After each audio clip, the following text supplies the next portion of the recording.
Hello, Barendipitous here with another video for the board game shelf, and here I have something. I have what I like to call my puzzle box. So I guess it's not strictly board games, but I'm kind of counting it as board games. I think it's probably the closest I can come up with for this. But yeah, essentially, there's just a bunch of puzzles in here, not jigsaw puzzles, but like the mind puzzle, brain puzzle, whatever. When I was a kid, preteen, teenager, I was way into puzzles, whether it be like riddles in books and stuff like that, um, or just like a lot of these sorts of puzzle type things. I was not necessarily good at puzzles. There would be lots of times where I would kind of sort of give up and look up the answer and how a puzzle works. But there were some puzzles where I did not do that. But yeah, so I guess there are some things that are not necessarily puzzles, but kind of more like wooden toys or whatever. But yeah, this is a collection of puzzles that I've had in this box pretty much since I was a teenager. Yeah, I thought I'd briefly go over them. So this first thing here, this is probably one of my favorite things in this box. Gridworks, the fun game of logical deduction. So basically, what you have this kind of magnetic board, this grid, with all these different like shapes and stuff. There's three shapes, X, O, and triangle, and there's yellow, green, and blue of each of them, right? And the idea is you want to try to, there's a little bit of kind of like Sudoku going on here where you're trying to figure out the exact configuration. And so you have it nice and open right here. It explains you how to play and everything, and it gives you clues. And basically you have to figure out there is one solution to how to put all of these on this grid of nine squares.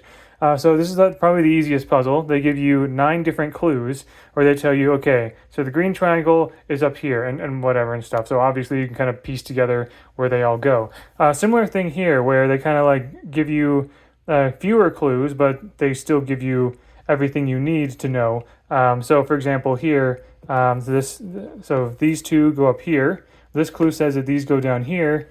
This clue says that these go here.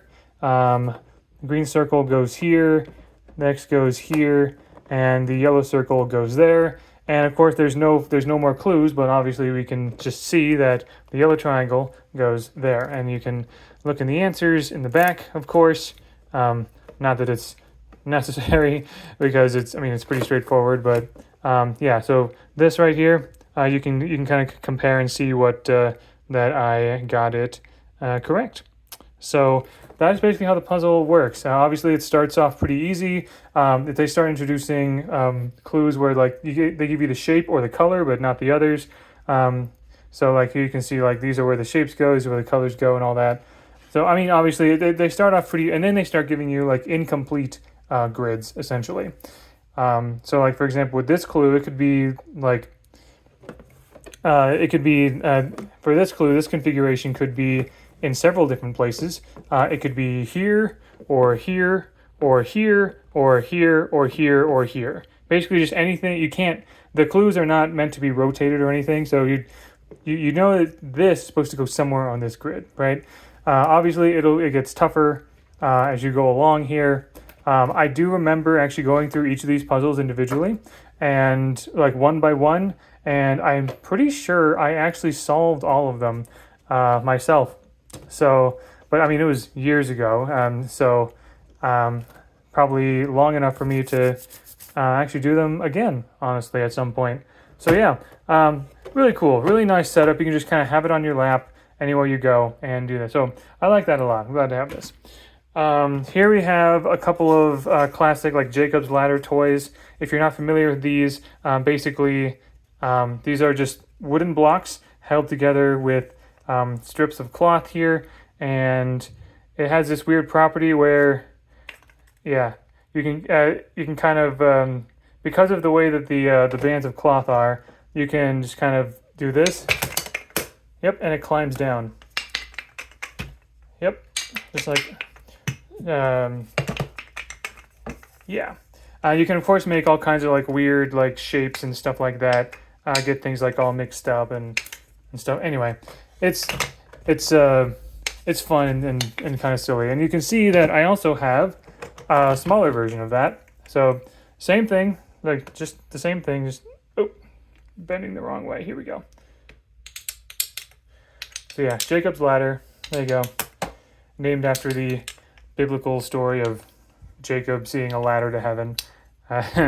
So, yep. So that's that. This egg is just a classic, like, pull all the pieces apart and then put it back together. I don't want to pull it all apart because then I don't want to, there's lots of stuff to go through here. But yeah, you basically take this piece out and then everything just like falls apart. Similar thing here, the base is in here. So yeah, the base is in here somewhere. This is the, I can't remember, is this that tower in Seattle or something? But yeah, so like, there's these little pieces of wood here that kind of keep it together. But then once again, like this is a puzzle that would fall apart and you try to put it back together. Here we have one that is, you got pieces in a box and you want to, the idea is that you take the pieces out of the box and then then you have to figure out how to put them all back in. And then we have the solution back here, but that all the pieces fit perfectly into the box in a certain way. So there's that. I do have a Rubik's Cube. Actually, here, let me quickly grab that. So I do have a standard Rubik's Cube, of course. There was a time when I knew all the algorithms necessary to like solve a basic Rubik's Cube, and I could solve any Rubik's Cube in 3 minutes. I can't do that right now, but I can, if I wanted to, I could review what those algorithms are and just kind of remember. But yeah, I like having the Rubik's Cube in this particular, oh dear. Don't want to mess it up too much. Okay, right. I like having the Rubik's Cube in this pattern here, this checkerboard pattern, because it's very easy. But yeah, and I think it looks kind of cool. So I bring that up because this is basically like an electronic version of, this is basically an electronic Rubik's Cube where you have a part that like spins, like kind of like moves a little bit, and I think there's like colored lights around here where you try to like solve this flat Rubik's Cube, I guess. I haven't tried it in a long time, but whatever.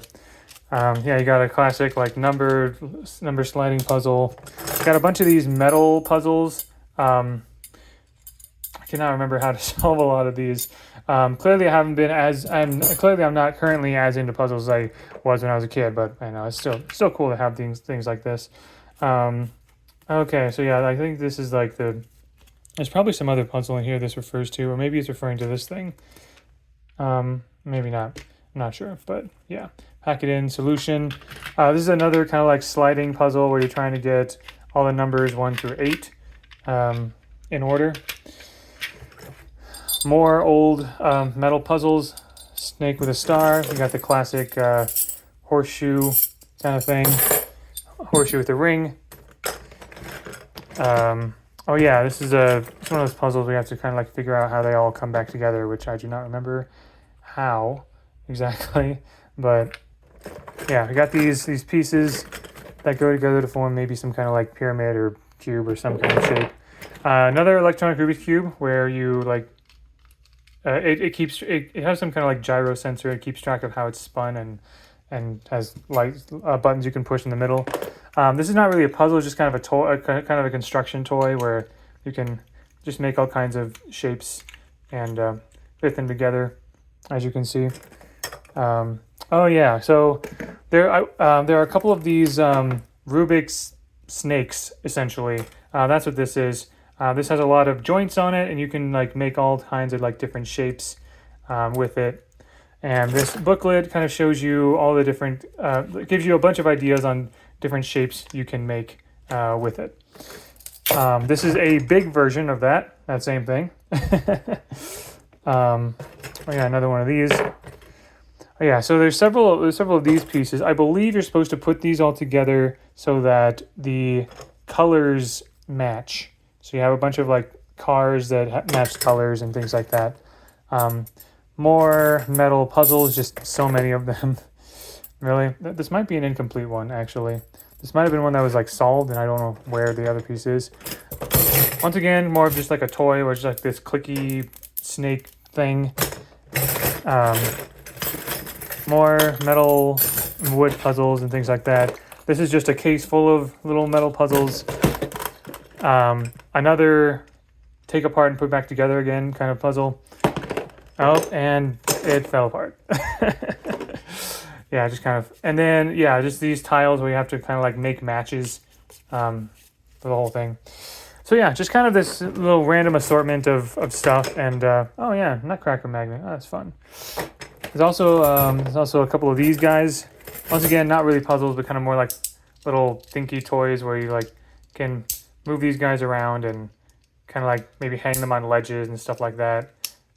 Maybe have them like stand and do poses and stuff like that. I think they had stickers on them or something, but I think I took them off because I didn't like how the stickers looked. I don't know. But yeah, there you go. That's my little puzzle box. That is gonna kind of be it's kind of next to my various like board games and stuff. Again, there's probably not going to be playing with a lot of these very often. There are other puzzles that I believe I showed in the channel earlier, a while ago. These are just ones that I had when I was a kid and just still have around the house, essentially. Yeah, there you go. Again, I think my favorite has to be this Gridworks thing. I think that's just really cool and fun. Very straightforward concept that I would probably enjoy doing again. So there you go. That's my puzzle box. Thank you very much for watching. I hope you enjoyed, and until next time, all the best.